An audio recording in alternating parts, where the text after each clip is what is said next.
Hi అండి అందరికీ.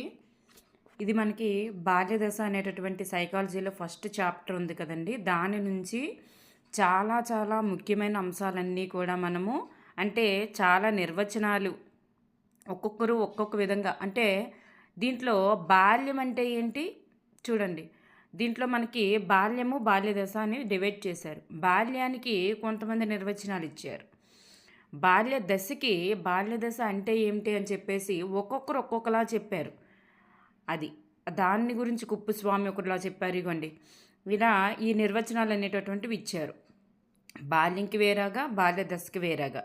ప్రపంచీకరణ అంటే ఏమిటి, అసలు బాల కార్మికులు అంటే ఏ సంవత్సరం నుండి ఏ సంవత్సరం వాళ్ళని బాల కార్మికులుగా చేశారు, వాళ్ళలో కూడా ఒక్కొక్కరు ఒక్కొక్కలా చెప్పారు. ఎవరెవరు ఎలా చెప్పారు. నెక్స్ట్ బాల పీడనం, చైల్డ్ అబ్యూజెస్ అంటే ఏంటి, వాటికి యాక్టులు కానీ ఏవైనా ప్రభుత్వం చేపట్టిన చర్యలు ఏంటి.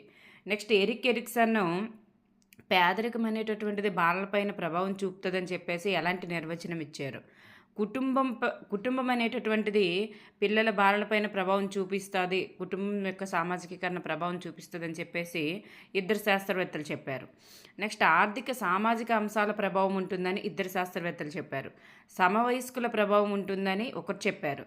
పాఠశాల ప్రభావం ఉంటుందని ఒక పుస్తకం రాశారనమాట, ద సోషియాలజీ ఆఫ్ టీచింగ్. ఈ పుస్తకాన్ని రాసి ఇందులో చెప్పారు. నెక్స్ట్ కొంతమంది శాస్త్రవేత్తలు చెప్పినటువంటివి, వాళ్ళు ఇచ్చినటువంటి నిర్వచనాలు. నెక్స్ట్ ఫిగ్మేలియన్ ఫలితం మొన్న మాక్ టెస్ట్లో ఇచ్చారు. మాక్ టెస్ట్లో కూడా మొన్న ఇక్కడ నుంచే చాలా బిట్లు వచ్చాయి ఈ చాప్టర్ నుంచి. నెక్స్ట్ సిగ్మండ్ ఫ్రాయిడ్ పిల్లల పెంపక విధానాల గురించి ఎలా చెప్పారు, ఎరిక్సన్ ఎలా చెప్పారు. నెక్స్ట్ స్పెరా ఎలా చెప్పారు పిల్లల పెంపక శైలి గురించి. నెక్స్ట్ పిల్లల పెంపక శైలి గురించి బామరిండ్ అండ్ బ్లాక్ ఏం చెప్పారు. నెక్స్ట్ ప్రయోగ పద్ధతి విలియం వూంట్ ఎక్కడ ప్రారంభించారు ఏంటి అనేది. నెక్స్ట్ పరిశీలన గురించి ముగ్గురు శాస్త్రవేత్తలు ఏం చెప్పారు. నెక్స్ట్ జాన్ స్టూవర్ట్ మిల్ గురించి. నెక్స్ట్ స్టీఫెన్ కోరే చర్యాత్మక పరిశోధన కోసం వీళ్ళు ముగ్గురు చెప్పారనమాట. నెక్స్ట్ నిర్ధారణ మాపనంలో రకాలేంటి మనకు మోస్ట్ ఇంపార్టెంట్.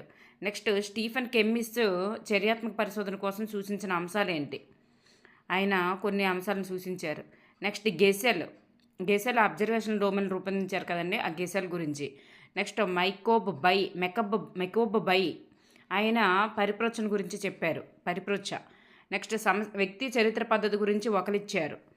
నెక్స్ట్ ప్రశ్నావళి చూడండి, 16 PF అనేటటువంటి ప్రశ్నావళిని ఆర్బి కాటిల్ రూపొందించారు.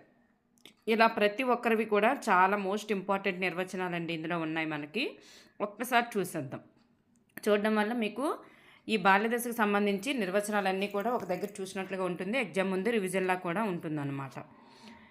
బాల్యదశ అనేటటువంటిది వ్యక్తి జీవితంలో చాలా ప్రధానమైనటువంటి దశ. ఈ మధ్య మనం బాల్యాన్ని కోల్పోతున్నాం అనేటటువంటి మాట వింటున్నాం. బాల్యాన్ని కోల్పోవడం అంటే ఏంటంటే ఆ వయసులో పొందాల్సిన పోషణ, సంరక్షణ, ఆటలు పాటలు మొదలైనవన్నీ కూడా కోల్పోవడం అని అర్థం. అయితే బాల్యము బాల్యదశ అనేటటువంటివి డివైడ్ చేశారు. బాల్యం అనే భావన 17-18వ శతాబ్దాలలో, ఎప్పుడండి 17-18వ శతాబ్దాలలో బాల్యం అనేటటువంటి భావన అనేటటువంటిది ఏర్పడిందంట. బాల్యం అనే భావన ఎప్పుడు ఏర్పడిందంటే 17-18 శతాబ్దాలలో. జాన్ లాక్ మాక్ టెస్ట్లో మొన్న ఇచ్చారు మనకి. విద్యాతత్వ రచనలతో బాల్యం గురించిన ప్రస్తావన అనేటటువంటిది ఎవరి వలన వచ్చింది, బాల్యం గురించి ప్రస్తావన అనేటటువంటిది ఎవరి వలన ప్రారంభమైంది అంటే జాన్ లాక్ వలనమ్మ. ఈయన రచనలు అనేటటువంటివి బాలలను పరిపూర్ణత సాధించని వయోజనులుగా గుర్తించేవారు. ఈయన రచనల వలన ఏం చేశారంటే బాలలను పరిపూర్ణత చెందని వయోజనులుగా గుర్తించేవారంట. ఎవరు? జాన్ లాకే. బాల్యం గురించిన ప్రస్తావన ఎవరి రచనల వలన, ఎవరి విద్యాతత్వ రచనల వలన ప్రారంభమైంది అంటే జాన్ లాక్ వలన. నెక్స్ట్ భారతదేశంలో న్యాయబద్ధంగా బాలలుగా ఏ వయసు వారిని గుర్తిస్తుందంటే 14 సంవత్సరాల వయసు వారిని బాలలుగాను, 15 నుండి 18 సంవత్సరాల వాళ్ళని మైనర్లుగాను గుర్తిస్తుందంట. అర్థమైందండి. నెక్స్ట్ ఫిలిప్ ఏరిస్ అనేటటువంటి వ్యక్తి ఆయన రచించినటువంటి రచన చూడండి. మనం ఇప్పుడు చెప్పుకోబోతున్న దాంట్లో 2 రచనలు ఉన్నాయండి. 2 రచనలు అనేటటువంటివి ఉన్నాయి. ఇగోండి, ఇది ఈయన ఒక పుస్తకం రచించారు, ఇంకొక పుస్తకం కూడా వస్తుంది. ఆ పుస్తకాన్ని ఒకరు రచించారు. ఈ పుస్తకాన్ని ఫిలిప్ ఏరిస్ అనేటటువంటి శాస్త్రవేత్త సెంచరీస్ ఆఫ్ చైల్డ్‌హుడ్ చూడండి. సెంచరీస్ ఆఫ్ చైల్డ్‌హుడ్ అనేటటువంటి రచనను రచించిన వాళ్ళు ఎవరంటే ఫిలిప్ ఏరిస్ అనే రచనలో బాల్యం అనేది ఒక సహజ సిద్ధమైనటువంటిది కాదని సమాజం ఏర్పరిచినటువంటి భావంగా గుర్తించారు. బాల్యం అనేటటువంటిది సమాజం ఏర్పరిచినటువంటి భావన అనేటటువంటిది ఈయన చెప్పారనమాట. నెక్స్ట్ 16వ శతాబ్దం అంతంలో బాల్యం గురించినటువంటి భావనలు యూరప్ పెయింటింగ్, పాఠశాల రికార్డులలో, శాసనాలలో, కొందరి రచనలలో కనిపించిందని అన్నారు. ఎవరి పెయింటింగ్ అంటే యూరప్ పెయింటింగుల్లో బాలల గురించిన 16వ శతాబ్దంలో అంతంలో అంతంలో బాలల గురించినటువంటి భావనలు ఇక్కడ కనిపించాయంట. కానీ బాల్యం అనేటటువంటిది ఎప్పుడు మనకు కనిపించిందండి? బాల్యం అనేటటువంటిది 17, 18వ శతాబ్దాల్లో బాల్యం అనేటటువంటి భావన ఏర్పడింది. ఓకేనండి. Next John Locke. John Locke అనేటటువంటి తత్వవేత్త ఇప్పుడు చెప్పుకున్నాం కదా. జాన్ లాకే తన విద్యా రచనలలో బాల్యం గురించే ప్రస్తావన మొట్టమొదట ప్రారంభమైందని చెప్పేసి జాన్ లాక్ వలన చెప్పుకున్నాం. నెక్స్ట్ ఇక్కడ జాన్ లాక్ అనేటటువంటి తత్వవేత్త తన రచనల్లో ఏం చెప్పారంటే, బాల్యంలో పిల్లలు ఏమీ రాయని నల్లబల్ల వంటి వారు అన్నారు. ఇది కూడా మన మాక్ టెస్ట్లో వచ్చింది. టాబ్యులా రస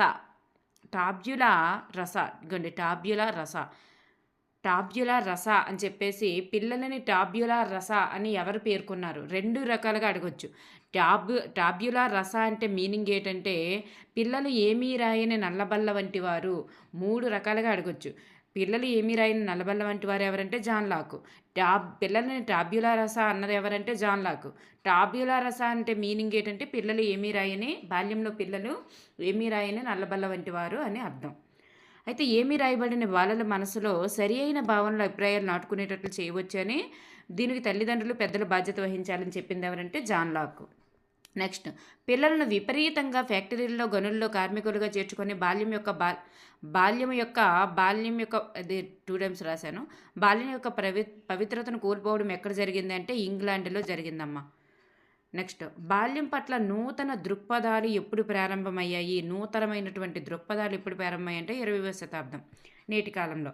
బాల్యం అంటే బాధలు లేని, కార్మిక పనులు లేని సంతోషకరమైన కాలంగాను, కష్టాలు భయాలు లేని ఆనందకరమైనటువంటి కాలంగా గుర్తించాలని, బాల్యం ఆటపాటలతో కూడిన పౌర బాధ్యతల అభ్యసనానికి, సాంఘికీకరణకు అనువైనదని చెప్పేసి భావించడం జరిగిందనమాట ఇప్పుడు నేటి కాలంలో. నెక్స్ట్ ఇప్పుడు చూడండి, ఇప్పటి వరకు జరిగిందంతా బాల్యం గురించి ఇప్పటి వరకు మాట్లాడుకున్నాం. బాల్యం గురించి ఎవరెవరు ఏం చెప్పారనేటటువంటిది 17వ శతాబ్దంలో 17-18లో ప్రారంభమైంది. జాన్ లాక్ ఆయన యొక్క విద్యా రచనలో బాల్యం యొక్క ప్రస్తావన మొట్టమొదట ప్రారంభమైంది. న్యాయబద్ధంగా అయితే 14 సంవత్సరాల లోపు బాలలు, 18 సంవత్సరాల వయసు గల వారు అంటే లోపు వాళ్ళని అర్థం. 15 నుండి 18 వాళ్ళు మైనర్లు. అలాగే సెంచరీస్ ఆఫ్ చైల్డ్హుడ్ అనేటటువంటి గ్రంథాన్ని రచించింది ఫిలిప్ ఏరిస్. బాల్యం అనేది ఒక సహసిద్ధం కాదు, సమాజం ఏర్పరిచిన భావన అని చెప్పేసి అంటాడు ఆయన. నెక్స్ట్ జాన్ లాక్ ఏం చెప్తారంటే అదే టాబ్యులా రస అంటారు. నెక్స్ట్ ఇంగ్లాండ్లో ఏర్పడింది. పిల్లల్ని ఎక్కువగా బాలకార్మికులుగా చేయడం జరిగింది. బాల్యం యొక్క నూతన దృక్పథాలు ఎప్పుడు ఏర్పడాయంటే 20వ శతాబ్దంలో. నెక్స్ట్ బాల్యదశ అంటే ఏమిటి? బాల్యదశ గురించి ఒక్కొక్కరు ఒక్కోలా చెప్పారు. బ్రౌను ఇంగ్లీష్ తెలుగు నిఘంటు ఏం చెప్పిందంటే, చైల్డ్ అంటే బిడ్డ. బ్రౌన్ యొక్క నిఘంటు ఉంది కదండి డిక్షనరీ, ఆ డిక్షనరీలో ఏం చెప్పారంటే చైల్డ్ అంటే బిడ్డ అని, పిల్లకాయ అని చెప్పారంట. పత్రికా పదకోశం ప్రకారం చైల్డ్ అంటే పిల్లవాడని, చిన్నవాడని, చిన్నదని, బాలుడు, బాలిక, ఆడబిడ్డ, మగబిడ్డ, శిశువు, వత్స. చూడండి, పత్రికా పదకోశం ప్రకారం పిల్లవాడు, చిన్నవాడు, చిన్నది, బాలుడు, బాలిక, ఆడబిడ్డ, మగబిడ్డ, శిశువు, వత్స అని చెప్పేసి చెప్పడం జరిగింది. నెక్స్ట్ 1989లో యుఎన్ఓ బాలల హక్కులు గురించి చెప్పింది కదమ్మా. అప్పుడు ఏం చెప్పిందంటే 1989లో యుఎన్ఓ బాలల హక్కులని అప్పుడు చెప్పినప్పుడు ఏం చెప్పిందంటే 18 సంవత్సరాల లోపు వాళ్ళని బాలలుగా గుర్తించిందమ్మ. 18 సంవత్సరాల లోపు వాళ్ళందరినీ బాలలుగానే గుర్తించింది. ఎవరు? యుఎన్ఓ 1989లో. అయితే ఇండియాలో మాత్రం ఎలా చెప్తున్నారంటే ఇప్పుడు మనం ఇందాక చెప్పుకున్నదే 14 సంవత్సరాల లోపు వాళ్ళు బాలలని, 15 నుండి 18 వాళ్ళు మైనర్లుగా చెప్పడం జరుగుతుంది. అయితే చైల్డ్హుడ్ అంటే ఏంటి అని చెప్పేసి నిఘంటువులు ఏం చెప్తున్నాయంటే బాల్యమని, పసితనమని, చిన్నతనమని, బాల్యమని, పసితనమని, చిన్నతనమని చెప్తున్నాయి. చూడండి పిల్లకాయ అవి మాత్రం అదే బ్రౌన్ యొక్క ఇంగ్లీష్ నిఘంటు బిడ్డ పిల్లకాయ అది మాత్రం గుర్తుపెట్టుకోండి, మోస్ట్ ఇంపార్టెంట్. నెక్స్ట్ వైజ్ఞానిక శాస్త్రవేత్తలు బాల్యదశ కాలాన్ని ఎంతగా గుర్తించారంటే 14 సంవత్సరాల వరకు ఉన్నటువంటి కాలాన్ని గుర్తించారు. అంటే బాల్యంలో పిల్లలు కొంచెం కొంటిగా, తుంటరిగా, అనాలోచితంగా, సాధు స్వభావంతో అమాయకంగా ఉండే మానసిక స్థితినే బాల్యంగా పేర్కొన్నారనమాట మనోవైజ్ఞానిక శాస్త్రవేత్తలు. నెక్స్ట్ ఇక్కడ చూడండి అమ్మ, మోస్ట్ ఇంపార్టెంట్ అమ్మ. కుప్పుస్వామి ఒకలా చెప్తారు, మెక్మెలన్ ఒకలా విద్యా నిఘంటువు ఒకలా చెప్తారు, ఫిలిప్ పేరిస్ వీళ్ళు ముగ్గురువి దగ్గర ఒకలా ఉంటాయి. చూడండి కుప్పుస్వామి ఏం చెప్తారంటే శైశవం నుంచి యవ్వనారంభ దశ వరకు ఉన్నటువంటి దశని బాల్యదశ అంటారమ్మ. కుప్పుస్వామి ఏం చెప్తారంటే శైశవం నుంచి యవ్వనారంభ దశ వరకు ఉన్నటువంటి దశని బాల్యదశ అంటారు.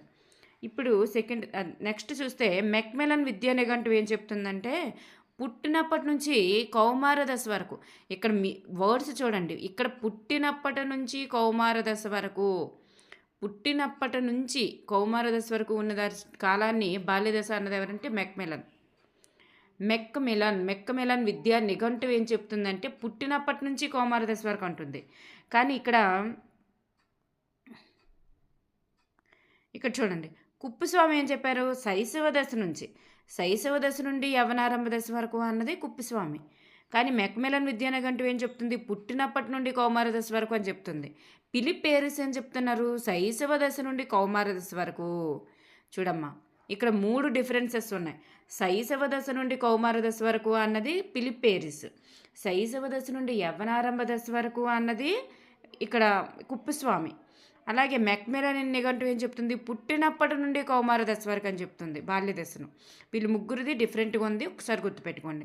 నెక్స్ట్ అనేక మంది మనోవైజ్ఞానిక శాస్త్రవేత్తలు ఏం లేదమ్మా, ఫిలిప్లో కౌమార దశ వస్తుంది కానీ పా అనేటటువంటిది పుట్టినప్పటి అనేది రాదు. ఫిలిప్లో పా వచ్చినప్పటికీ ఫిలిప్లో పుట్టినప్పటి రాదు. ఓకేనమ్మా, అలా అయినా గుర్తుపెట్టుకోండి. కుప్పుస్వామి ఏం చెప్తారంటే శైశవం నుంచి యవ్వనారంభ దశ వరకు అని చెప్తారు. అనేక మంది మనోవైజ్ఞానిక శాస్త్రవేత్తలు ఏం చెప్పారంటే 3 నుండి 12 సంవత్సరాల వరకు వయసు గల కాలాన్ని బాల్యదశ అన్నారు. అంతే కదా, 3 నుంచి 6 నుంచి పూర్వ బాల్యదశ అని, 7 నుంచి 12 వరకు ఉత్తర బాల్యదశ అని అక్కడికి బాల్యదశ కంప్లీట్ చేశారు. 12 నుండి యవ్వనారంభ దశ స్టార్ట్ అవుద్దని చెప్పేసి. అంతే కదా, 3 నుండి అనేక మంది మనోవైజ్ఞానిక శాస్త్రవేత్తలు ఏం చెప్పారంటే 3 నుండి 12 సంవత్సరాల వరకు గల కాలాన్ని బాల్యదశ అని చెప్పారు. నెక్స్ట్ భారతీయ జనాభా గణించేటప్పుడు ఏం చేస్తున్నారంటే 14 సంవత్సరాల లోపు వాళ్ళందరినీ బాలలుగా పేర్కొంటున్నారు. ఓకేనమ్మా. The juvenile care and protection of child act, ఇది యాక్ట్ ఎప్పుడు చేయబడింది? ఇప్పుడు చూడండి, పోక్జో యాక్ట్ ఎప్పుడు చేయబడింది అని మనకి బిట్ అడగడం జరిగింది. పోక్జో యాక్ట్ ఎప్పుడు చేయబడింది అని అడగడం జరిగింది. అది 2012. కానీ ఇక్కడికి వచ్చేసరికి the juvenile care and protection of child act, ఇది ఎప్పుడు చేయబడింది అంటే 2000లో చేయబడింది. 2000లో చేయబడింది.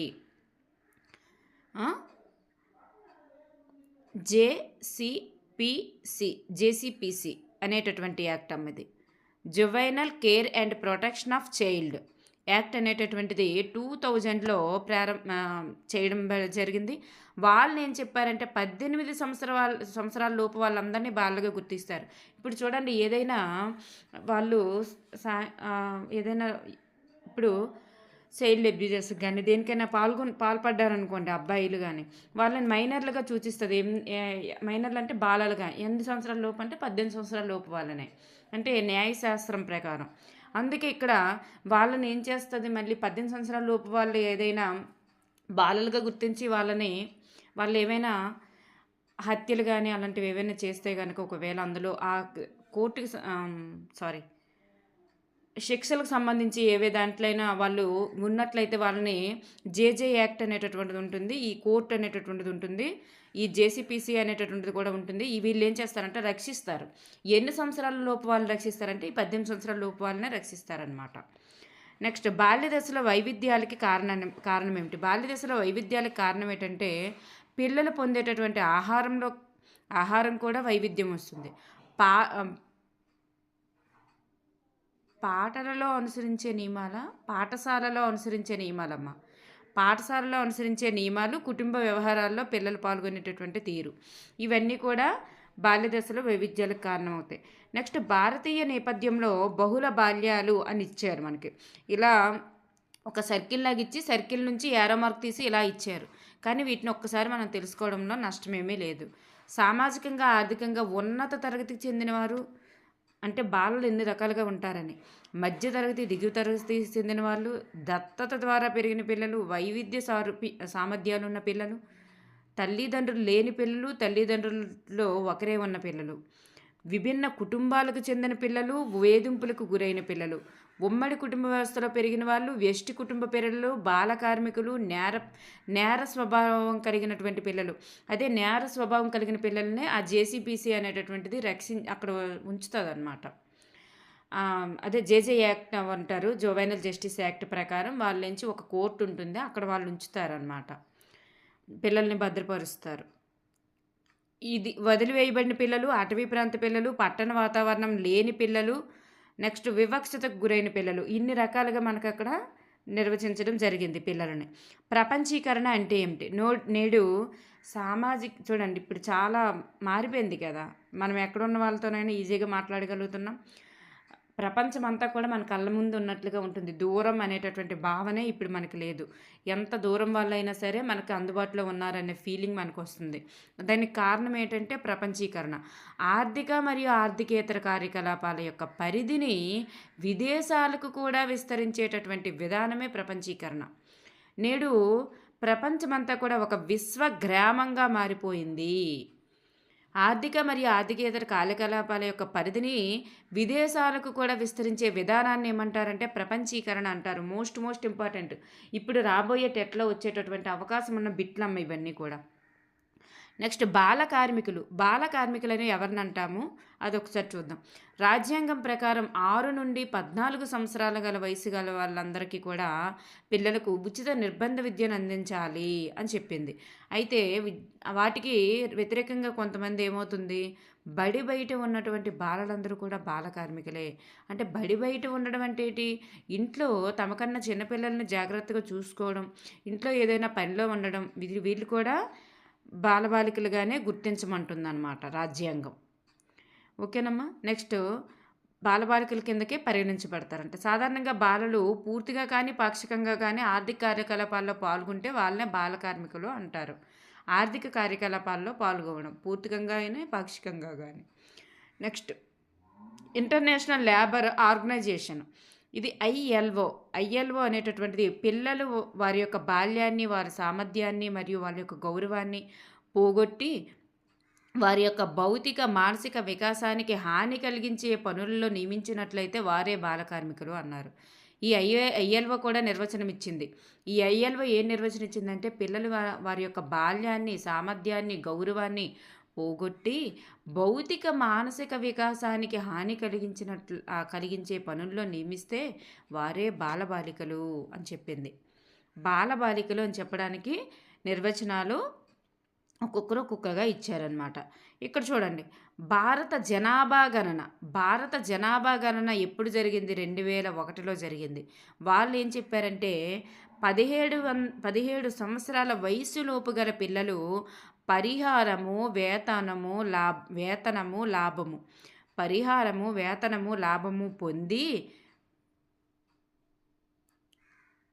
లేక పొందకుండా ఆర్థిక ఉత్పత్తి కార్యకలాపాల్లో పాల్గొంటే వాళ్ళే బాలకార్మికులు అని చెప్పింది. ఎవరు? భారత జనాభా గణన. అర్థమవుతుందండి?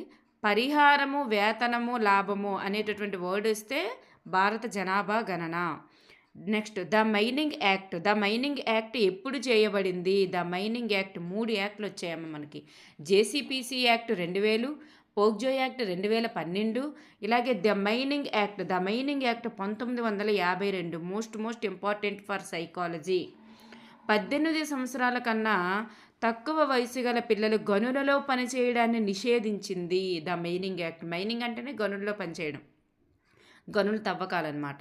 18 సంవత్సరాల లోపు వాళ్ళు మన గనుల్లో పనిచేయడాన్ని నిషేధించింది. మనకి ఇక్కడ బిట్టు ఎన్ని సంవత్సరాల లోపు వాళ్ళని నిషేధించిందని వస్తుంది. మైనింగ్ యాక్ట్ ఎప్పుడు చేయబడింది? 1952. ఓకేనమ్మా.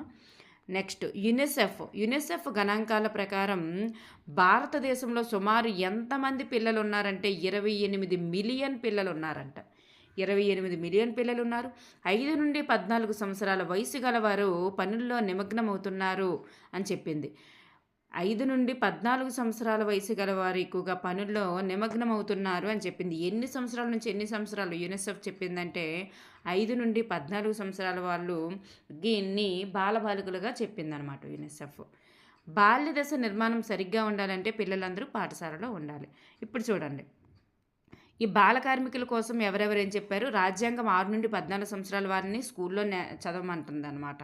ఇంటర్నేషనల్ ఐఎల్ఓ ఏం చెప్పిందంటే బాల్యాన్ని, వారి సామర్థ్యాన్ని, గౌరవాన్ని పోగొట్టి భౌతిక మానసిక వికాసానికి హాని కలిగించే పనుల్లో నియమించినట్లయితే బాల కార్మికులు అంటుంది. నెక్స్ట్ భారత జనాభా గణన ఏం చెప్తుందంటే పరిహారం, వేతనము, లాభము పొందినా పొందకపోయినా వాళ్ళు పనిచేస్తే బాల కార్మికులే అంటుంది. మైనింగ్ యాక్ట్ ప్రకారం 18 సంవత్సరాల లోపు వాళ్ళు గనుల్లో ఉండకూడదని చెప్తుంది. యునిసెఫ్ ఏం చెప్తుందంటే 5 నుండి 14 సంవత్సరాల వాళ్ళు బాల కార్మికులుగా పనిచేస్తున్నారు అని చెప్తుంది. 28 మిలియన్ పిల్లలు బాల కార్మికులుగా పనిచేస్తున్నారు అని చెప్తుంది. నెక్స్ట్ చైల్డ్ అబ్యూజ్ గురించి, బాల పీడనము లేదా దురాచారము, దీన్నే చైల్డ్ అబ్యూజ్ అని చెప్పడం జరిగింది.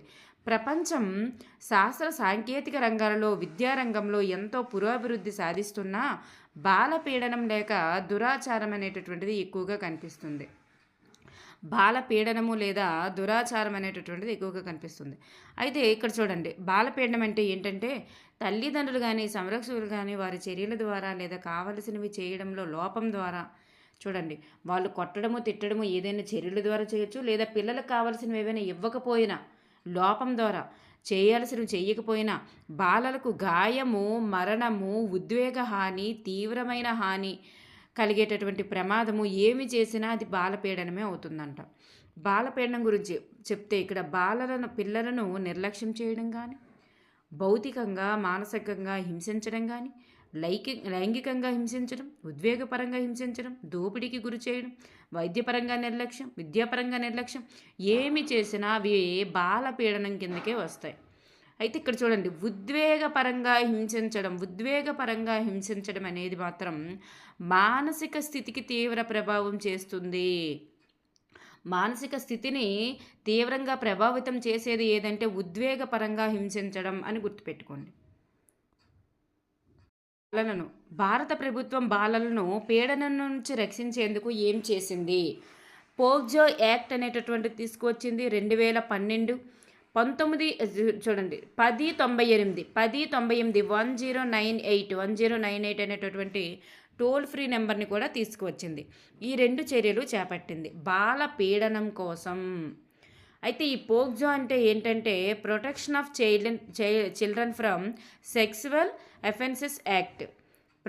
Protection of children from sexual offences act. POCSO అనేటటువంటిది ఎప్పుడు ఇచ్చారనేటటువంటిది, ఎప్పుడు పోక్జో యాక్ట్ని ఎప్పుడు తీసుకొచ్చారనేది 2012లో అనేటటువంటిది మనకు ఆల్రెడీ మాక్ టెస్ట్లో కూడా బిట్ ఇచ్చారు. మాక్ టెస్ట్లో వీటి నుంచి చాలా బిట్లు వచ్చాయి, అంటే 4 or 5.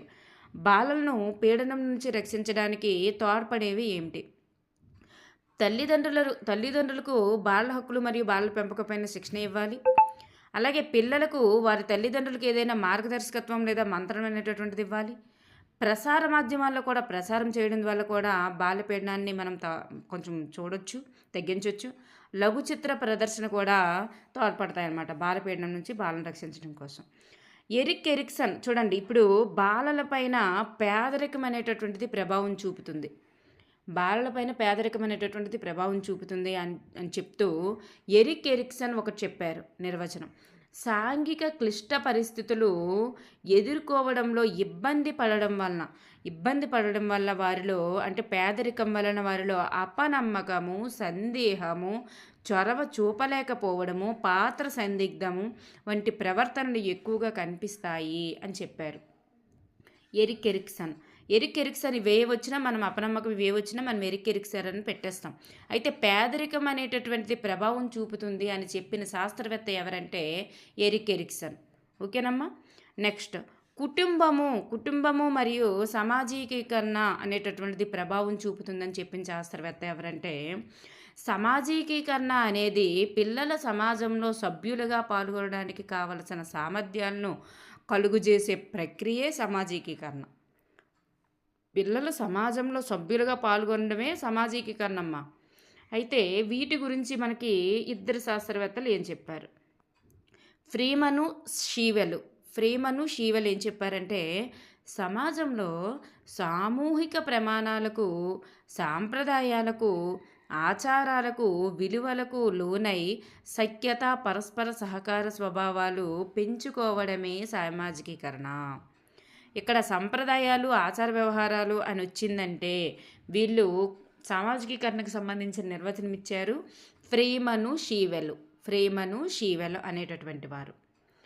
అదేవిధంగా సామాజికీకరణకు సంబంధించి సామాజికీకరణ పిల్లలపై ప్రభావం చూపుతుందని చెప్తే ఇంకొకరు ఏమని ఇచ్చారంటే కుటుంబం అనేటటువంటిది అంటే కుటుంబం ప్రభావం చూపుతుంది. కుటుంబం మరియు సామాజికీకరణ. కుటుంబం అనేటటువంటిది మూడు ప్రముఖ కార్యాలు నిర్వహిస్తుందని చెప్పింది ఎవరంటే విట్మరు కొటెన్స్కీ ఆర్ అంటే విట్మరు ఆర్ కొటెన్స్కీ అని అర్థం అనమాట. కొటెన్స్కీ ఆర్ అనేటటువంటి వాళ్ళు ఏం చెప్పారంటే కుటుంబము మూడు ప్రముఖ కార్యాలు నిర్వహిస్తుంది అన్నారు. పిల్లలకు తగిన వాత్సల్యాన్ని ఇవ్వడం, శైశవం నుంచి వయోజన దశ వరకు కూడా వారిలో సాంఘిక విలువలు పెంపొందించడం, సమాజంలో తాదాత్మ్యాన్ని కల్పించడం అంటే సమాజంతో విలువను కల్పించడం. సమాజంలో వారికి ఒక విలువ, తాదాత్మ్యం అంటే విలువను కల్పించడం. సమాజంలో వారికి ఒక విలువను కల్పించండి, వయోజన దశ వరకు సాంఘిక విలువలు పెంపొందించండి, తగిన వాత్సల్యాన్ని ఇవ్వండి. వాత్సల్యము, తాదాత్మీకరణము, సాంఘిక విలువలను పెంపొందించడం వంటివి చేయమంటున్నారు. ఎవరంటే విట్మర్ కొటెన్స్కీ ఆర్. నెక్స్ట్ ఆర్థిక సామాజిక అంశాల ప్రభావము. ఇవి కూడా ఆల్రెడీ మనం చెప్పుకున్నాం. ఆర్థిక సామాజిక అంశాలు అనేటటువంటివి కూడా బాలలపైన ప్రభావం చూపుతాయని. బాగా డబ్బున్న పిల్లలు ఒకలా ఉంటారు, పేద పిల్లలు ఒకలా ఉంటారు. అక్కడ చూస్తే రాడ్కే అనేటటువంటి శాస్త్రవేత్త ఏం చెప్పారంటే ఆయన ఎవరిపైన పరిశోధన చేశారంటే విభిన్న మనస్తత్వాలు కలిగినటువంటి తల్లిదండ్రుల వలన పిల్లల ప్రవర్తన ఏ విధంగా ఉంటుంది అనే అంశంపైన పరిశీలన చేశారమ్మ. ఎందుకంటే ఆర్థికంగా స్తోమత ఉన్న వాళ్ళు ఎలా ఉంటారు, పేదరికం పిల్లలు ఎలా ఉంటారు, వాళ్ళ తల్లిదండ్రులు పెంచే తీరు బట్టి పిల్లలు ఎలా ఉంటారని విభిన్న మనస్తత్వాలు కలిగినటువంటి తల్లిదండ్రుల వలన శిశువు ప్రవర్తన ఏ విధంగా ఉంటుందనేటటువంటి అంశంపై పరిశోధన చేసిన వారు ఎవరంటే రాడ్కే. ఓకేనమ్మా. నెక్స్ట్ టగార్టన్ అనేటటువంటి శాస్త్రవేత్త కుటుంబ సాంఘిక హోదా కూడా చాలా వరకు ఆర్థిక హోదాపై ఆధారపడుతుంది అంటాడు. సాంఘిక హోదా మరి సమాజంలో మన పేరు అనేటటువంటిది మనం బాగా డబ్బుంటే మంచి పేరు వస్తుంది కదా. సాంఘిక హోదా ఆర్థిక హోదాపై ఆధారపడుతున్నట్టే కదా టగార్టన్ అంటున్నారనమాట. ఆర్థిక లేమి వలన తల్లిదండ్రుల్లో కలిగే ఆతృత, పోషణ లేకపోవడం మొదలైన కారకాలు వ్యక్తులలో మానసిక గాయాలను కూడా రేపుతాయి అంటున్నారు. అర్థమైందమ్మా. సామాజిక అంశాల ప్రభావం గురించి వీళ్ళిద్దరూ చెప్పడం జరిగింది. నెక్స్ట్ సమవయస్కుల ప్రభావం గురించి ఒకరు చెప్పారు. సమవయస్కుల ప్రభావం గురించి రూబిన్ బకౌస్కీ పార్కర్ అనేటటువంటి శాస్త్రవేత్త ఏం చెప్పారంటే బాలలు మొదట తమ సమవయస్కులు చూడండి, సామీప్యంలోని వారితో అంటే తరగతి గదిలో కలిసి సమవయస్కులు బృందంగా ఏర్పడతారు. ఒకే లింగము, జాతి, పాఠశాల సాధన, సారూప్యమైనటువంటి ప్రవర్తన. అంటే ఒకే లింగం ఉన్నవాళ్ళు అంటే మేల్ ఆర్ ఫీమేల్ వాళ్ళు ఒక గ్రూప్‌గా ఏర్పడతారు. లేదా ఒక జాతి ఉన్నవాళ్ళు, లేదా ఒక పాఠశాల సాధన అంటే ఒక తరగతి వాళ్ళు, లేదా సారూప్య ప్రవర్తన అంటే ఒకే రకమైన మనస్తత్వం ఉన్నవాళ్ళు ఒక గ్రూప్‌గా ఏర్పడి బాల బృందంగా ఏర్పడతారు. ఇవి ఈ సమవయస్కుల ప్రవర్తన అనేటటువంటిది బాలలపైన ప్రభావం చూపుతుంది. బాలల యొక్క తీరుపైన కూడా ప్రభావం చూపుతుంది అని చెప్పింది ఎవరంటే ముగ్గురు చెప్పారు వీళ్ళు. వీళ్ళు ముగ్గురు ఫ్రెండ్స్ అని గుర్తుపెట్టుకోండి. వీళ్ళు సమవయస్కుల పైన ప్రభావం చూపారని గుర్తుండిపోద్ది. సమవయస్కులు అంటే ఏంటి? ఫ్రెండ్సే కదా! సో, వీళ్ళు ముగ్గురు ఫ్రెండ్స్ అని గుర్తుపెట్టుకోండి. సమవయస్కుల పైన వీళ్ళు ముగ్గురు ప్రభావం చూపుతుందని చెప్పారని గుర్తు వస్తుంది ఆటోమేటిక్‌గా. ఓకేనమ్మా. Rubin బకౌస్కి Parker. నెక్స్ట్ పాఠశాల వాతావరణం కూడా ప్రభావం చూపుతుంది అని చెప్పినవారు. చూడండి. విలార్డ్ వాలర్ అనేటటువంటి సామాజికవేత్త. ఎవరైనా సామాజికవేత్త. ఈయన రచించినటువంటి మోస్ట్ ఇంపార్టెంట్ బిట్ ఈసారి టెట్‌లో ఒక్క పేపర్‌లోనైనా వస్తదని ఎక్స్‌పెక్ట్ చేస్తున్న బిట్ అమ్మ ఇది. ఈసారి పేపర్‌లో ఒక్క పేపర్‌లోనైనా వస్తదనుకునే bit. The sociology of teaching అనేటటువంటి పుస్తకం. ఫస్ట్‌లో మనం ఒకటి చెప్పుకున్నాం. సెంచరీ ఆఫ్ చైల్డ్‌హుడ్ ఎవరు చెప్పారు? ఎరిక్ ఫిలిప్సన్నేనా? Century of childhood. Philippe Aries centuries of childhood అనేటటువంటి పుస్తకం ఎవరిదమ్మా? Philip Aries. ఈ పుస్తకం ఎవరు రచించారు? చూడండి. ద సోషియాలజీ ఆఫ్ టీచింగ్ అనేటటువంటి పుస్తకాన్ని రచించినది పిల్లార్డ్ వాలర్. ఓకేనమ్మా. ఫిలిప్ ఏరిస్ ఇక్కడ పిల్లార్డ్ వాలర్. అయితే ప్రతి పాఠశాలలకు తనదైనటువంటి సంస్కృతి అనేటటువంటిది ఉంటుంది. ప్రతి పాఠశాలలకు కూడా తనదైన ఒక రకమైన సంస్కృతి అనేటటువంటిది ఉంటుంది. దీనిలో బాలల ప్రవర్తన మరియు సంబంధాలను నిర్మించేందుకు గల పాఠశాలల్లో పాటించాల్సిన ఆచారాలు, నైతిక నియమావళి మొదలైనవి ఇమిడి ఉంటాయని వాలర్ పేర్కొన్నారు. పాఠశాల వాతావరణం అంటే పాఠశాలకు ఒక ప్రత్యేకమైన సంస్కృతి ఉంటుంది అని గుర్తుపెట్టుకోండి. ద సోషియాలజీ ఆఫ్ టీచింగ్ అనేటటువంటి పుస్తకం గుర్తుపెట్టుకోండి. అప్పుడు వాలర్ అనేటటువంటి వారు విల్లార్డ్ వాలర్. అది ఫిలిప్ ఏరిస్ విల్లార్డ్ వాలర్ అనేటటువంటి వ్యక్తి ఈయన. ఓకేనమ్మా. నెక్స్ట్ వన్ పుల్లర్ అండ్ హర్గ్రీవర్ ఏం చెప్పారంటే పాఠశాలల్లో వైయక్తిక సహకార సంబంధమైనటువంటి సంస్కృతులు ఉంటాయి. చూడండి. పాఠశాలలో ప్రతి పాఠశాలకు ప్రత్యేకమైన సంస్కృతి ఉంటుందని చెప్పింది వాలర్. కానీ పాఠశాలలో వైయక్తిక మరియు సహకార సంబంధమైనటువంటి సంస్కృతులు ఉంటాయని చెప్పింది ఇద్దరు, పుల్లర్ మరియు హర్గ్రీవర్. వైయక్తిక సహకార 2 అంశాలు ఇద్దరు చెప్పారు, పుల్లర్, హర్గ్రీవర్. పాఠశాల సంస్కృతిపై ఉపాధ్యాయుల యొక్క మూర్తిమత్వము, ప్రధానోపాధ్యాయుడి యొక్క నాయకత్వ లక్షణము ప్రభావితం చూపుతాయి అని కూడా వీళ్ళు చెప్పడం జరిగింది. వైయక్తిక సహకార, ఉపాధ్యాయి, ప్రధానోపాధ్యాయుడు అనే రెండు అంశాల గురించి వచ్చాయి కాబట్టి పుల్లర్ అండ్ హర్గ్రీవర్ అని గుర్తుపెట్టుకోండి. Next Skinner. పాఠశాలలో పిల్లలలో అభివృద్ధి చెందినటువంటి సంబంధాలు వారి యొక్క ధనాత్మక వికాసంలో కీలక పాత్ర వహిస్తాయి. పాఠశాలలో పిల్లలలో అభివృద్ధి చెందినటువంటి సంబంధాలు అనేటటువంటి పాఠశాల గురించే ఇవన్నీ ఇచ్చినవి, నలుగురు ఇచ్చారు. వారి యొక్క ధనాత్మక వికాసంలో కీలక పాత్ర పోషిస్తాయని చెప్పింది ఎవరంటే స్కిన్నర్. Most important. ఇలాంటి చిన్నవి అయితే మోస్ట్ ఇంపార్టెంట్ అమ్మ, ఎక్కువగా వచ్చే అవకాశం ఉంటుంది. పీటర్సన్ అండ్ డీల్ ఏం చెప్పారంటే పాఠశాల సంస్కృతి బాలల ప్రవర్తనలో ఏది ముఖ్యము మరియు ఏది విలువైనది అనే అంశాలపై దృష్టి సారించేటట్లు చూస్తుంది. చూడండి. పీటర్సన్ను డీలు అనగానే మీకు ఏది ముఖ్యము ఏది విలువైనది అని గుర్తుకు రావాలి. Peterson and Deal. ఇది మీకు పీడిఎఫ్గా కావాలనుకున్న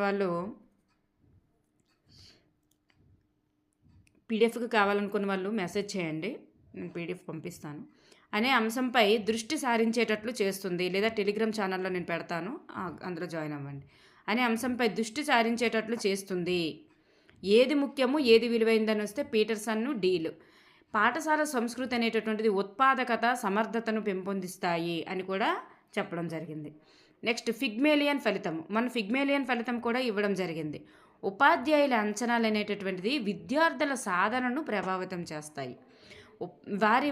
వీరి ఫలితాలలో ఉన్నత అంచనాలు విద్యార్థుల యొక్క పనితీరును పెంచడానికి దారితీస్తాయి. ఒక అబ్బాయి పైన ఒక ఉన్నతమైనటువంటి ఆలోచన ఉపాధ్యాయుడు కలిగి ఉంటే ఆ విద్యార్థి తప్పనిసరిగా ఉన్నత స్థాయికి ఎదుగుతాడమ్మా.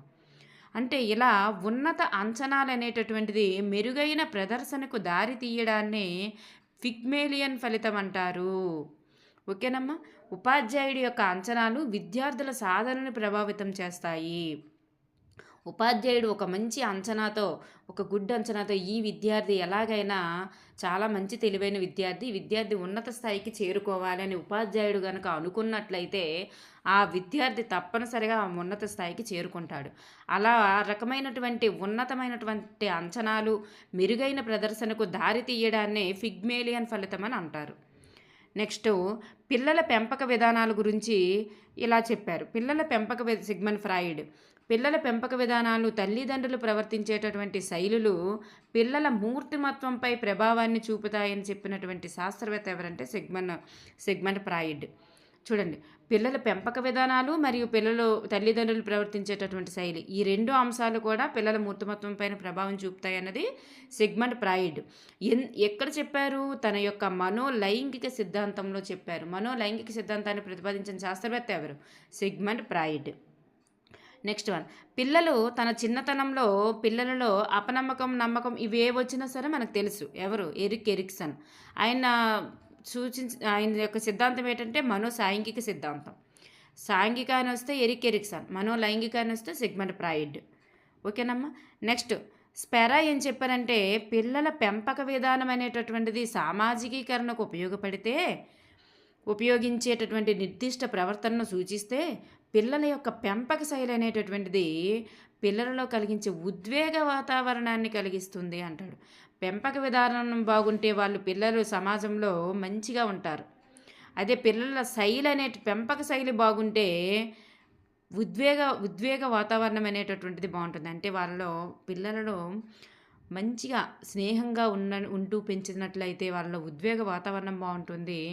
పిల్లలకి మంచిగా పిల్లల పెంపక విధానం బాగున్నట్లయితే వాళ్ళ సామాజికీకరణకు ఉపయోగించే నిర్దిష్ట ప్రవర్తనను సూచిస్తాయి అని చెప్పి అంటారు. ఏమిటంటే స్పెరా. చూడండి, పెంపక విధానం సామాజికీకరణకు శైలి అనేటటువంటిది ఉద్వేగ వాతావరణాన్ని కల్పిస్తుంది అంటాడు. నెక్స్ట్ పిల్లల యొక్క పెంపక శైలి గురించే బామరిండ్ అండ్ బ్లాక్ ఏం చేస్తారంటే 3 అంశాలు అనేటటువంటివి ప్రతిపాదించారమ్మా. ఏంటంటే ఇక్కడ చూడండి, పెంపకాలను పరిశీలించి తద్వారా అత్యంత ప్రభావవంతమైన శైలి, అతి తక్కువ ప్రభావవంతమైన శైలి, ఈ రెండింటిని వేరు చేసేటటువంటి 3 అంశాలను ప్రతిపాదించారమ్మా. తల్లిదండ్రులు పిల్లల భావాలను, ఆలోచనలను అంగీకరించడం, తల్లిదండ్రులు పిల్లల ఉద్వేగ సంధానం అనేటటువంటిది ఏర్పడుతుంది. భావాలను, ఆలోచనలను అంగీకరించారనుకోండి, వాళ్ళలో పిల్లలకు తల్లిదండ్రులకు మధ్య ఉద్వేగ సంధానం అనేటటువంటిది ఏర్పడుతుంది. చూడండి, పిల్లలు ఎక్కడికైనా ఆడుకోవడానికి వెళ్తామని అన్నప్పుడు తల్లిదండ్రులు ఒప్పుకున్నారనుకోండి, తల్లిదండ్రుల పైన వాళ్ళు ఒక మంచి ఒపీనియన్తో ఉంటారు. అదే వాళ్ళ మధ్య ఉద్వేగ వాతావరణం అంటారు. ఉద్వేగ సంధానం, ఒక ప్రేమ కలిగి ఉంటారు. తల్లిదండ్రులు నియమాలు, నిబంధనలు, పర్యవేక్షణ ద్వారా పిల్లలను నియంత్రించారనుకోండి, అప్పుడు పిల్లలలో పరిపక్వమైనటువంటి ప్రవర్తన కలుగుతుంది. మంచిగా నియంత్రిస్తూ వాళ్ళని ముందుకు నడిపిస్తే. పిల్లల్లో స్వేచ్ఛనిచ్చారనుకోండి, వాళ్ళలో స్వాలంబన అనేటటువంటిది ప్రోత్సహించడం జరుగుతుంది. స్వేచ్ఛనివ్వచ్చు, కానీ వాటిలో కొంచెం బాధ్యతాయుతమైనటువంటి స్వేచ్ఛ మాత్రం ఇవ్వాలి. అంటే పూర్తిగా వదిలేయకూడదు, పిల్లల్ని అబ్జర్వ్ చేస్తూ స్వేచ్ఛనివ్వాలన్నమాట. నెక్స్ట్ ప్రయోగ పద్ధతి గురించి. ప్రవర్తనను అధ్యయనం చేయుటకు అత్యంత శాస్త్రీయమైనటువంటి వస్తునిష్ట కలిగినటువంటి పద్ధతి ఏదంటే ప్రయోగ పద్ధతి. అయితే మనోవైజ్ఞానిక శాస్త్రంలో మొట్టమొదటి ప్రయోగశాలను 1879లో ఎప్పుడు ప్రారంభించారంటే 1879లో విలియం వూంట్ అనేటటువంటి జర్మనీ శాస్త్రవేత్త లిప్జిగ్ నగరంలో ఏర్పాటు చేయడం జరిగింది. విలియం వూంట్ ఎవరంటే జర్మనీ శాస్త్రవేత్త. మనోవైజ్ఞానిక శాస్త్రంలో మొట్టమొదటి ప్రయోగశాలను ప్రారంభించారు. ఎక్కడ అంటే లిప్జిగ్ నగరంలో ప్రయోగశాల మన ప్రయోగశాలలు ఎక్కడ ఉంటాయి? ఫిజిక్స్, కెమిస్ట్రీలో, మ్యాథ్స్లో కూడా ఒక దగ్గర ఉంటాయి. కానీ మనోవైజ్ఞానిక శాస్త్రంలో 1879లోనే ప్రారంభించారంట. ఎవరంటే విల్హెమ్ వుంట్. నెక్స్ట్ పరిశీలన గురించి మూడిచ్చారమ్మా నిర్వచనాలు. బాలల ప్రవర్తనను అంచనా వేసే సాధనాలలో పరిశోధన పరిశోధన అనేటటువంటిది ఒకటి. పరిశోధన అనేటటువంటిది ఒకటి. అయితే ఇక్కడ పరిశోధన లేదా పరిశీలన అనేటటువంటిది ఒకటి. ఇక్కడ యంగ్ అనేటటువంటి శాస్త్రవేత్త ఏం చెప్పారంటే, పరిశీలన అంటే ఒక సమయంలో జరిగేటటువంటి సంఘటనలను ఒక క్రమ పద్ధతిలో అధ్యయనం చేయడం. యంగ్ ఒక క్రమ పద్ధతిలో ఉంటారని గుర్తుపెట్టుకోండి. పరిశీలన అంటే ఒక క్రమ పద్ధతిలో అధ్యయనం చేయడం. ఒక సమయంలో జరిగేటటువంటి సంఘటనలను ఒక క్రమ పద్ధతిలో అధ్యయనం చేయడమే పరిశీలన అంటారు యంగ్. అయితే అట్కిన్సన్ ఏం చెప్పారు? దత్తాంశాల సేకరణ కొరకు ఉద్దేశపూర్వకంగా కొన్ని విషయాలను పరీక్షించడమే. దత్తాంశ సేకరణ కొరకు ఉద్దేశపూర్వకంగా కొన్ని విషయాలను పరీక్షించడమే పరిశీలన అంటారు. దత్తాంశ సేకరణ అని కనిపిస్తే అట్కిన్సన్. అయితే అట్కిన్సన్ అండ్ హెమ్మిర్సిలే అనేటటువంటి శాస్త్రవేత్త ఏం చెప్పారంటే, పరిశీలన అనేటటువంటిది క్లిష్టతతో కూడుకున్నది. పరిశీలన అంత ఈజీ కాదు, క్లిష్టతతో కూడుకున్నది. ఎందుకంటే దత్తాంశ సేకరణకు అన్ని జ్ఞానేంద్రియాలను ఉపయోగించడమే కాక రకరకాల పాత్రలను కూడా పోషించాల్సి ఉంటుంది అంటాడనమాట. క్లిష్టతతో కూడుకున్నది అని చెప్పింది ఇద్దరు. దత్తాంశాల సేకరణ కొరకు ఉద్దేశపూర్వకంగా కొన్ని విషయాలను పరీక్షించడమే పరిశీలన అంటారు అట్కిన్సన్. నెక్స్ట్ ఒక సమయంలో జరిగేటటువంటివి సంఘటనల క్రమ పద్ధతిలో అధ్యయనం చేయడం అంటాడు యంగ్. ఓకేనండి, పరిశీలన గురించి. నెక్స్ట్ జాన్ స్టూవర్ట్ మిల్లు ప్రాథమిక అభ్యుదయం ఆయన ప్రతిపాదించింది ఏంటంటే ప్రాథమిక అభ్యుపగమం అనేటటువంటిది ఆయన ప్రతిపాదించింది ఏకచర నియమం మీద పనిచేస్తుంది. ఇది బిట్టుగా రావచ్చేమోనని మీకు పెట్టడం జరిగింది. అంటే ఏ రెండు స్థితులు కూడా అన్ని విధాలా సమానంగా ఉంటే అందులో అంటే రెండు స్థితులు తీసుకున్నాం, అన్ని విధాలుగా సమానంగా ఉన్న రెండు స్థితులను తీసుకుంటే అందులో ఒక స్థితి నుండి తీసివేసిన లేదా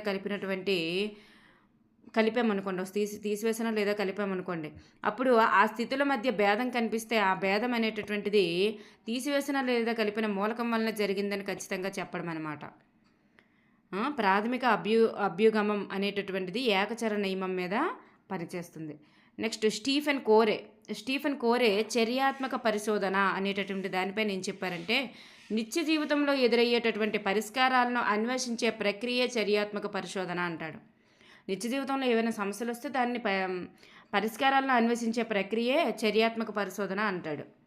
ఓకేనమ్మా, సమస్యను పరిష్కరించడమేనమ్మా చర్యాత్మక పరిశోధన. దీన్నే ప్రయోగాత్మక పరిశోధన అంటారు. ప్రయోగాత్మక పరిశోధన అంటే ఏంటి? సమస్య పరిష్కారమే కదా. నెక్స్ట్ స్టీఫెన్ కెమ్మిస్ ఏమంటాడంటే, చారిత్రక పరిశోధనకు కొన్ని ముఖ్యాంశాలు అనేటటువంటి సూచించారు. ఉపాధ్యాయుడు తరగతి గదిలో పిల్లల బోధన అభ్యసన సమయంలో ఎదురయ్యే సమస్యలను ఎందుకు, ఎలా, ఏమిటి, ఎక్కడ అని చర్చించుకొని పరిశోధన జరపాలి అంటాడనమాట. చూడండి, ఎందుకు, ఏమిటి, ఎప్పుడు, ఎలా అనేటటువంటివే చర్చించుకొని పరిశోధన జరపాలి అని చెప్పేసి చర్యాత్మక పరిశోధన కోసం చెప్పిన వారు ఎవరంటే స్టీఫెన్ కెమ్మిస్. నెక్స్ట్ నిర్ధారణ మాపనలు 3 రకాలుగా ఉన్నాయి. మోస్ట్ ఇంపార్టెంట్ నిర్ధారణ మాపనలు ఎన్ని రకాలంటే 3 రకాలు. The Vineland social maturity scale, the Fels parent behavioural scale, Wittenborn psychiatric rating scale అంటే నిర్ధారణ మాపని మనకు తెలిసిందే. The Vineland social maturity scale, the Fels parent behavioural scale, maturity scale, behavioural scale, rating scale. గుర్తుపెట్టుకోండి, మోస్ట్ ఇంపార్టెంట్. క్రింది వానిలో నిర్ధారణ మాపని కానిది ఏదని అడగొచ్చు. సైకాలజీ ఈ చాప్టర్, నేను ఇప్పుడు ఇచ్చిన చాప్టర్ నుంచి మోస్ట్ ఇంపార్టెంట్ బిట్స్ వచ్చే అవకాశం ఉంది. ఇక్కడ స్టీఫెన్ కెమ్మిస్ చర్యాత్మక పరిశోధన గురించి ఇలా చెప్పారు కదా, ఎందుకు, ఏమిటి, ఎక్కడ అని చర్చించుకొని పరిశోధన జరపాలని తరగతి గదిలో ఉపాధ్యాయుడు. అయితే స్టీఫెన్ కెమ్మిస్ చర్యాత్మక పరిశోధన కోసం ఒక 10 ముఖ్యాంశాలు సూచించారమ్మా. పరిశీలన, ఆచరణ, ప్రణాళిక వేయాలి, ఆచరించాలి, పరిశీలన చేయాలి, నమోదు చేయాలి, విశ్లేషణ చేయాలి. తర్వాత దానినే మళ్ళీ పునఃప్రణాళిక వేయాలి, జరగకపోతే పునఃప్రణాళిక వేయడం, ఆచరించడం, పరిశీలించడం, నమోదు చేయడం, విశ్లేషించడం. ఇలా 10 చర్యాత్మక పరిశోధన కోసం 10 ముఖ్యాంశాలను సూచించినటువంటి శాస్త్రవేత్త ఎవరంటే స్టీఫెన్ కెమ్మిస్. నెక్స్ట్ గెసెల్ అనేటటువంటి శాస్త్రవేత్త పిల్లల ప్రవర్తనను పరిశీలించడానికి అబ్జర్వేషన్ డోములు అనేటటువంటివి రూపొందించారు. ఈ డోమ్ చుట్టూ కప్పబడి ఉంటుంది. దానిలో ఒకవైపు నుంచే చూడగల తెర అనేటటువంటిది అమర్చబడి ఉంటుంది. పరిశీలించేటటువంటి వ్యక్తి లోపల ఉన్న వారికి పరిశీలిస్తున్న వారికి కనిపించరనమాట. వీళ్ళు పరిశీలిస్తున్నట్టు తెలియదు. నెక్స్ట్ మెకోబై అనేటటువంటి శాస్త్రవేత్త పరిపుచ్చన గురించి చెప్పారమ్మా. పరిపుచ్చను ఒక వ్యక్తి మరో వ్యక్తితో లేదా వ్యక్తులతో ముఖాముఖి సంభాషించి వారి నుండి కావలసినటువంటి సమాచారాన్ని రాబట్టి నమోదు చేసి విశ్లేషించి వ్యాఖ్యానించే పద్ధతే పరిపృచ్ఛ అని చెప్పారు. మెకోబై పరిపృచ్ఛ ఎవరెవరు ఏటేటికి చెప్పారనేది మీరు షార్ట్ కట్గా రాసుకోండి. పరిపుచ్చకి ఎవరు చెప్పారు, నెక్స్ట్ వ్యక్తి అధ్యయన పద్ధతికి ఎవరు చెప్పారు, పరిశోధన లేదా చర్యాత్మక పరిశోధనకి ఎవరు చెప్పారు, పిల్లల పెంపక శైలికి ఎవరు చెప్పారు, అవి మీరు షార్ట్ కట్గా రాసుకుంటే ఇంకా ఈజీగా ఉంటుంది. అంటే ఓన్లీ శాస్త్రజ్ఞుల పేర్లు రాసుకుంటే. పరిపుచ్చలో ప్రశ్నలు అడిగేటటువంటి వ్యక్తిని పరిపుచ్చకుడు అంటారు, ఆ సమాధానాలు చెప్పేవారిని పరిపుచ్చితుడు అంటారు. ఓకేనమ్మా. నెక్స్ట్ బోనీ అండ్ హల్పిల్మాన్ అనేటటువంటి శాస్త్రవేత్తలు సమస్యాపూరిత వ్యక్తి అధ్యయన పద్ధతి గురించి వీళ్ళు చెప్పారనమాట.